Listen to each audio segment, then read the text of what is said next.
오늘부터 화목한 성경 공부가 시작이 됐습니다. 여러분들에겐 정말 귀한 시간인 줄 압니다. 여러분들 하나님을 알고 싶으십니까? 성경을 보시면 됩니다. 예수님의 십자가를 이해하고 싶으십니까? 성경을 보시면 됩니다. 성경은 우리에게 모든 것을 제시하고 가르쳐 줍니다. 6월이 시작되면서 이제 여름 사역에 대한 이야기들이 오고 가고 있습니다. 저희 부서에서도 이번 주 토요일, 오는 토요일에 여름 성경학교 강습회가 있습니다. 강습회를 마치고 나면 여름 성경학교 계획을 수립하게 되고 준비할 일들이 정말 많습니다. 여름 예배를 시작으로 여름 성경학교 찬양 율동을 배웠고 또 성수학습과 코너학습 등 많은 프로그램들이 준비가 됩니다. 이 중에서도 여름 성경학교의 꽃이라고 하면 단연 성서학습이라고 할 수가 있습니다. 가장 많이 준비하고 정성을 쏟아서 그림 자료와 함께 어떻게 하면 주제를 우리 아이들에게 잘 전할까 고민하며 기도하게 됩니다. 어떤 분들은 성경학교를 집중적으로 성경을 배우는 시간이라고 말씀을 하기도 합니다. 성경 말씀을 우리는 왜 집중적으로 배워야 할까요? 성경이 쓰여진 목적은 아까 여러분들이 마지막에 불렀던 찬양 속에 우리의 삶의 이유가 영원한 생명에 있다고 여러분들이 모두 찬양으로 고백하였습니다. 우리의 삶에 있어서 무엇보다 하나님께서는 우리에게 영원한 생명을 주시기를 원하고 계십니다. 성경에는 우리가 구원받는 길과 방법과 목적이 들어 있습니다.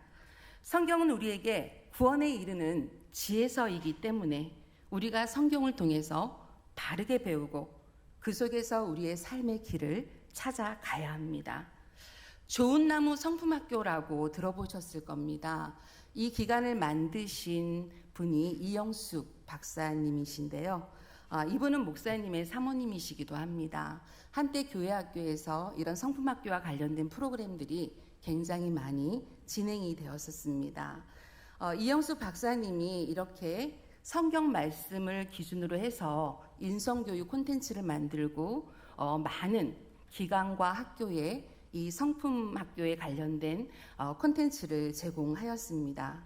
이영숙 박사님은 어렸을 때 이영숙 박사님의 아버님이 굉장히 신학이 좋으신 분이셨습니다. 이 아버님이 왜 믿음이 좋았냐 하면 그 할아버지 때의 영향, 아버지의 아버지로 믿음이 이어진 것입니다. 이 아버지가 너무나 존경하던 아버지가 이 박사님이 중3 때 돌아가셨어요. 굉장히 일찍 돌아가셨죠. 근데 돌아가실 때에 찬양을 부르셨다고 합니다. 그 찬양을 부르시면서 유언으로 아직 중3밖에 안 된 내 딸이 하나님을 못 만난 것 같아서 하나님을 찾으라고 유언하셨다고 합니다. 어린 마음에 아버지의 유언이 마음에 걸렸던 박사님은 고등학교 무렵에 여름방학을 맞아서 하나님을 찾기 위해서 기도원에 가서 기도하고 금식도 했는데 자기 스스로는 하나님을 못 만났다고 생각을 하셨습니다. 그래서 다시 겨울방학에 하나님을 찾기 위해서 집에는 친척집에 가서 공부한다는 얘기를 하고 집을 나섰습니다. 이렇게 친척집을 찾기 위해 서울로 올라와서 여기저기 길을 찾다가 못 찾았는데 한 언니의 도움으로 길을 찾게 됩니다. 근데 이 언니가 이런 인연으로 친하게 되었어요. 그래서 같이 도서관에 가서 공부도 하고 이러던 중에 어느 날 이 언니가 이 박사님에게 물어봤다고 합니다. 너 구원 받았니? 이렇게 물었다고 해요. 그 질문을 받고 나서 굉장히 마음에 자기 스스로 구원을 받았는지에 대한 확신이 쓰지 않았다고 합니다. 이 언니는 당시 대학에 그 동아리들이 기독교 동아리들이 굉장히 많았습니다. 제가 대학을 다닐 때에도 CCC나 또 조희성교회나 예수전도단 이런 것들이 대학의 캠퍼스 안에 동아리 활동으로 자리를 잡고 있었던 시대였기 때문에 이 언니도 조희성교 활동을 하면서 이 이영수 박사님을 같이 그 특별한 집회에도 데리고 다니고 성경도 다시 볼 수 있도록 도움을 주었다는 겁니다. 신기한 거는 제가 20살 새내기 때 저도 대학의 동아리 중에 하나인 조희성교회에 소속이 되어 있어서 거기서 복음을 배우고 전도하는 것을 배웠습니다. 그때 당시에는 대학 안에서 이런 기독교 동아리들이 많았기 때문에 대학을 순회하면서 풀밭에 앉아서 야외 예배도 많이 드리고, 또 청량리역, 서울에 이제 청량역이 굉장히 많은 인구가 오고 가는 아주 큰 역인데요. 청량리역 앞에서 토요일마다 기타 연주에 맞춰서 크게 찬양을 부르면서 노방전도를 했던 일들이 신앙의 추억으로 많이 남아 있습니다. 지금 생각해 보면 그때는 복음을 전하는 것이 지금보다 접근성이 굉장히 용이했던 시절이었고, 그 노방전도를 통해서 전도되어 오는 청년들도 참 많았습니다. 오늘날은 30년 전에 당시보다 훨씬 풍요로운 삶을 살고 있고, 또 세속 문화가 굉장히 많이 들어와서 우리의 삶을 지배하고 있습니다. 그러다 보니 복음을 전하는 일이 훨씬 어려워졌습니다. 그럼에도 불구하고 사명을 받은 우리들은 복음을 전해야 합니다. 이것은 해도 되고 안 해도 되는 것이 아니라 복음의 빚진 자로서의 우리들이 당연히 해야 되는 일인 것입니다. 하나님의 이 미션을 수행하기 위해서 우리는 어느 때보다 더 하나님의 말씀은 성경을 바르게 배우고 그 말씀으로 전신갑주를 입어야 합니다. 이미 세속화된 이 세상 속에서 복음을 전한다는 것은 어쩌면 바울의 선교처럼 우리의 목숨을 담보해야 할 만큼 큰 희생과 헌신이 필요할지도 모르겠습니다. 예수님이 누구신지, 그분이 나를 위해서 십자가에 달리셨다는 것을 어떻게 전할지, 예수님 때문에 내가 새 생명을 얻고 하나님의 자녀가 되는 권세를 얻었다는 놀라운 사실을 전파하기 위해서 우리는 성경을 알아야 합니다. 하나님께서 이 세상을 향해서 가장 큰 관심을 갖는 것에는 무엇이 있을까요? 세상 사람들이 모두 평화롭게 잘 사는데 하나님의 관심이 있을까요? 아니면 주님을 믿는 자들에게 큰 물질의 축복을 줘서 풍요롭게 사는 것에 관심이 있을까요? 여러분, 하나님이 이것들에도 관심이 있으십니다. 하지만 가장 큰 관심을 갖고 계신 것은 영혼 구원입니다. 하나님이 만드신 이 세상을 더욱 아름답게, 더욱 선하게, 그리고 그곳에서 살아가는 사람들이 멸망하지 않고 구원받는 것에 하나님의 선한 뜻이 있는 것입니다. 그래서 성경을 보면 구원의 길이 잘 나타나 있습니다. 구원받는 방법도 잘 나타나 있습니다. 하나님의 영혼권에 대한 의지도 들어 있습니다. 예수님의 십자가의 역사도 그곳에 나타나 있습니다. 하나님은 사람들이 이 성경책을 읽기를 원하고 계십니다. 여기에 하나님이 사람들에게 말씀하시고자 하는 뜻이 다 들어있기 때문입니다. 여러분, 내가 어떻게 살아야 할지 혹시 힘들어 하시는 분이 계신지요? 자녀를 어떻게 교육해야 될지 너무나 기도가 절로 나오시는지요? 하나님의 말씀을 보시기 바랍니다. 오늘 15절 말씀 같이 한번 읽어보겠습니다. 시작. 또 어려서부터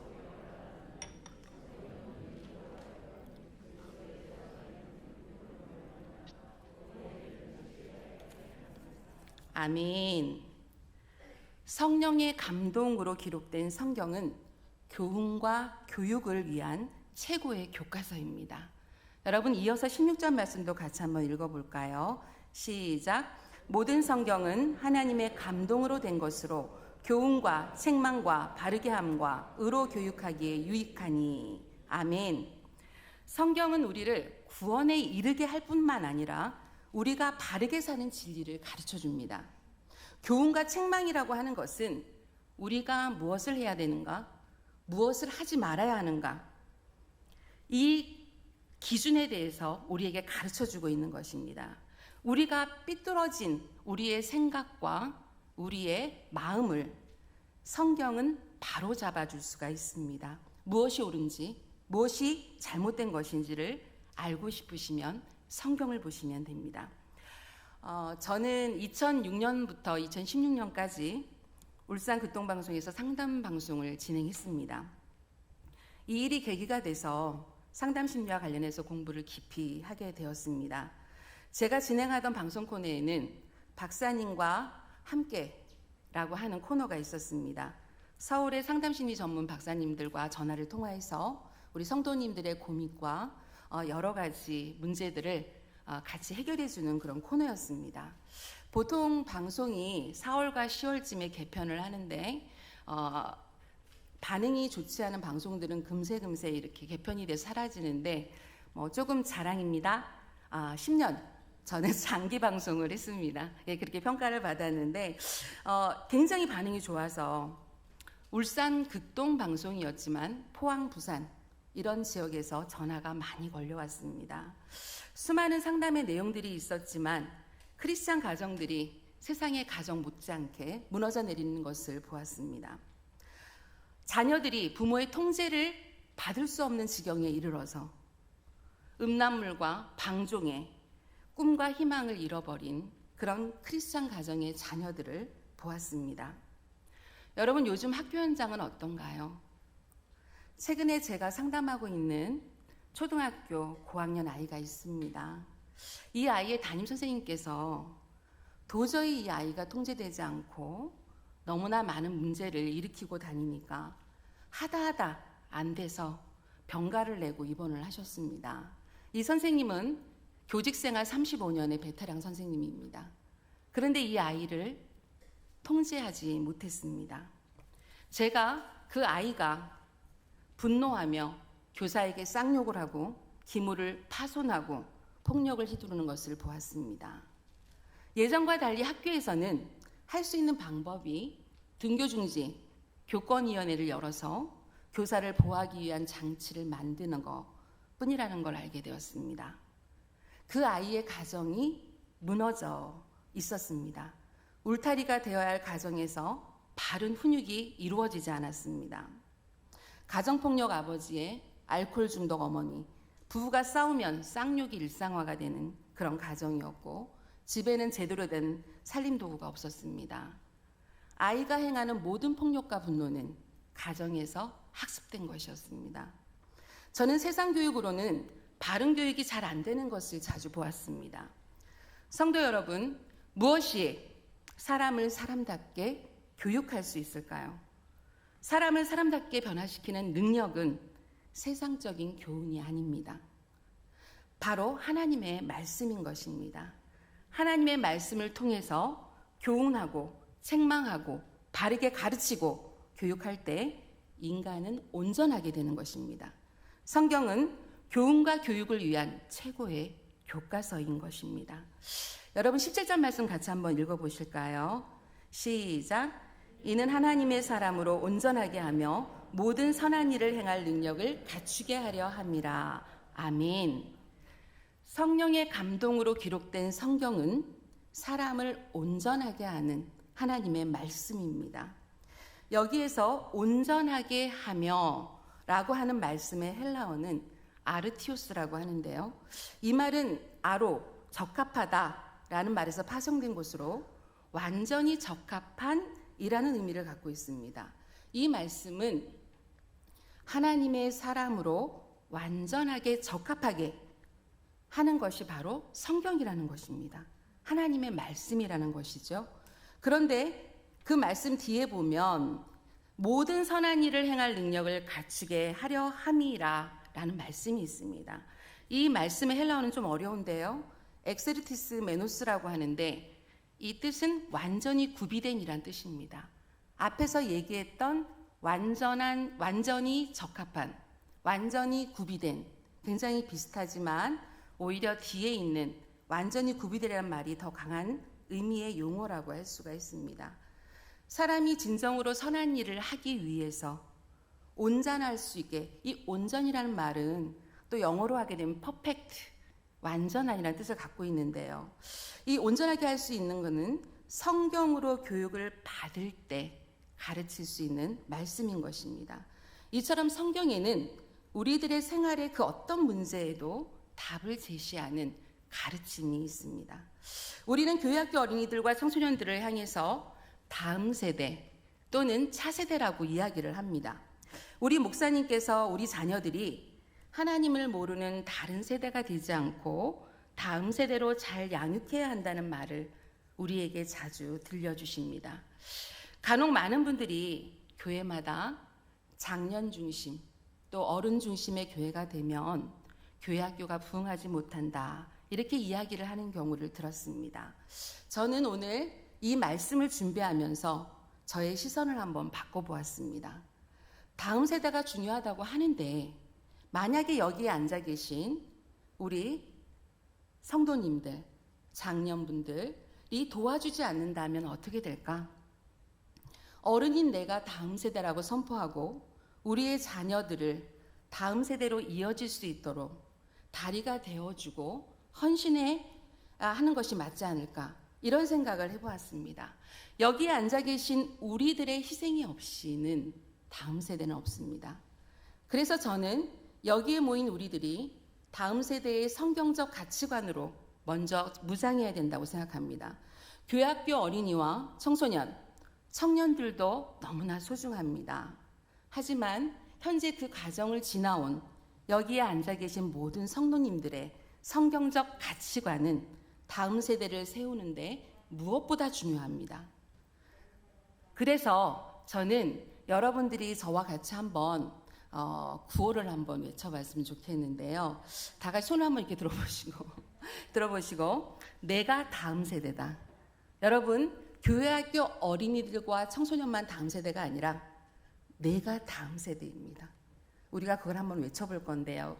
소리가 작으면 또 할 수도 있습니다. 알겠죠? 자, 시작. 내가 다음 세대다. 컸나요? 네? 아닌데 한 번만 더 하면 좋겠어요. 한 번만 더 큰 소리로 하나님이 들으실 수 있도록. 다 시작. 내가 다음 세대다. 여러분들, 내가 다음 세대입니다. 우리가 다리가 되어 주어야 다음 세대에 성장하고 있는 우리의 자녀들이 또 다음 세대로 이어질 수 있는 것입니다. 여러분, 주로 출산율에 저하다, 인구 절벽이다 해서 교회학교 어린이들의 숫자가 줄어들고 있다고 이야기를 합니다. 하나님의 말씀을 배우지 않고 따르지 않는 그런 크리스찬들이 교회를 떠나고 있습니다. 크리스찬이었는데 그분들이 자녀를 낳으니까 교회를 보내지 않습니다. 다음 세대가 아니라 다른 세대가 되고 있는 것입니다. 여러분, 한 아이를 키우기 위해서는 온 마을이 필요하다는 말이 있습니다.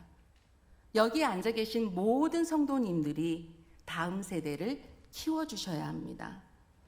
성도 여러분, 교회에서 성경 공부가 개설이 되면 그 귀한 기회를 놓치지 마시고 열심을 내시기 바랍니다. 하나님의 말씀은 살아 움직이는 운동력이 있어서 날마다 우리를 새롭게 만들어줍니다. 다음 세대를 위해서 우리 모두의 헌신이 필요한 것처럼 또 교회학교의 교사들이 잘 세워져야 합니다. 교회학교 교사들이 은혜가 넘쳐야 우리 자녀들도 은혜가 넘칩니다. 교사들이 행복해야 우리 자녀들도 행복합니다. 교사들이 말씀에 사로잡혀야 우리 자녀들도 말씀의 사람으로 서게 되는 것입니다. 가정에서도 마찬가지입니다. 부모가 말씀에 사로잡혀야 자녀를 영적으로 교훈하고 교육할 수 있는 것입니다. 다음 세대를 살리자고 말만 해서는 안 됩니다. 걱정하지 마시고 기도해 주시고 관심을 가져주시고 나서 주셔야 합니다. 이런 측면에서 저는 전화교회가 하나님께서 기뻐하시는 다음 세대를 잘 양육하는 교회로 성장하고 있다고 생각합니다. 담임 목사님의 교회학교를 향한 체계적인 그런 목회 플랜과 또 지도교육자들의 성경적인 가치관이 일관성 있게 맞물려서 장기간의 코로나 기간을 지나면서 다른 어떤 교회보다 교회학교 사역이 활발하게 진행되었다고 생각합니다. 또한 차세대 교육위원장이신 정수근 장로님께서도 적극적으로 지원해 주셨고 우리 여러 장로님들의 관심에도 감사의 마음을 전합니다. 제가 올해 영유아부 지도교육자가 되면서 우리 어린이들의 부모님들과 소통하는 시간이 많아졌습니다. 물론 더 많은 시간을 만나거나 대화할 수 있는 상황들은 부족했지만 담임 목사님께서 제안해 주신 교육자 부모님 카톡방 이것을 운영하면서 부모님들께 영유아부 소식을 자주 전달할 기회가 생겼고 교사들과 매주 함께 부모님들과 어린이들을 위해서 더 많이 기도하는 시간을 갖게 되었습니다. 모든 과정들이 투명하게 운영이 되다 보니 교육자 입장에서도 주중에 부서의 여러 가지 일들과 예배, 또 교사회의, 또 부모님들이 어떻게 하면 더 만족할 수 있는 부서 예배가 될까 고민하게 되었고, 또 주일이 되면 신이 나곤 했습니다. 우리 아이들이 오고 싶어하는 교회 학교가 되도록 지도교육자와 교사 그리고 부모님이 한마음한 뜻이 되어야 합니다. 성령 충만한 교회 학교, 그리고 말씀 충만한 교회 학교로 만들어가야 하는 것입니다. 성도 여러분, 예수님을 믿고 구원을 받은 우리들은 왜 계속해서 성경을 배우고 가르쳐야 할까요? 오늘 디모데후서 3장 16절에 17절 말씀처럼 오직 하나님의 말씀만이 우리 자녀들을 바르게 살도록 교훈하고, 잘못할 때 책망하고, 삐뚤어진 몸과 마음을 바르게 하고 의롭게 교육을 하는 것입니다. 우리 자녀를 하나님의 사람으로 온전케 돼서 성숙한 작은 예수로 만들어가기 위해서는 성경 말씀을 가르쳐야 합니다. 저는 교회학교 출신입니다. 아주 어릴 때부터 교회학교에서 찬양하고 예배하는 것을 오랫동안 교회학교에서 배우면서 자라온 세대인데요. 제가 초등학교 때, 그때는 국민학교라고 했지만 그때 당시에는 주일학교라는 말을 썼고요. 그때 당시에 배웠던 찬양들이 이렇게 오랜 세월이 흘렀는데도 이 말씀을 준비하는데 또 찬양이 하나 생각이 나더라고요. 그 찬양이 어떤 찬양이냐면 나는 예수님의 작은 제자라는 찬양이 있어서 저랑 같은 나이대에 있는 분들은 좀 아실 수 있겠다는 생각이 드는데, 가사가 너무너무 많이 지금 와닿아서 제가 한번 들려드리도록 하겠습니다. 나는 예수님의 작은 제자, 이 작은 두 발 가지고 외로운 이웃 찾아가야지, 하나님의 나라를 위해. 이게 1절이에요. 아시는 분 같이 할까요? 2절이 있습니다. 나는 예수님의 작은 제자, 이 작은 두 손 가지고. 어려운 일 먼저 해야지. 어려운 일을 먼저 해야지, 하나님의 나라를 위해. 이게 2절이에요. 3절 할까요? 나는 예수님의 이 작은 믿음 가지고, 이 작은 믿음 가지고. 전도해야지, 전도해야지. 전도해야지, 전도해야지, 하나님의 나라를 위해. 지금까지 이 찬양을 기억하고 있고 부르고 있습니다. 여러분, 여기서 이 찬양이 어린이들만의 찬양이 아니라는 것을 알았습니다. 여러분, 여기서 작은 제자라고 하는 것은 제가 해석한 작은 제자는 우리는 가진 것이 많이 없습니다. 많은 것을 소유하지 못했습니다. 그래서 하나님의 나라를 위해서 우리가 할 수 있는 일이 없을까요? 우리의 작은 두 발, 우리의 작은 두 손, 우리의 작은 믿음을 가지고 갈 수 있습니다. 작은 불이 큰 불을 일으키듯이 우리가 실천한 작은 실천들이 나중에 성령의 열매로 맺어질 것을 믿습니다.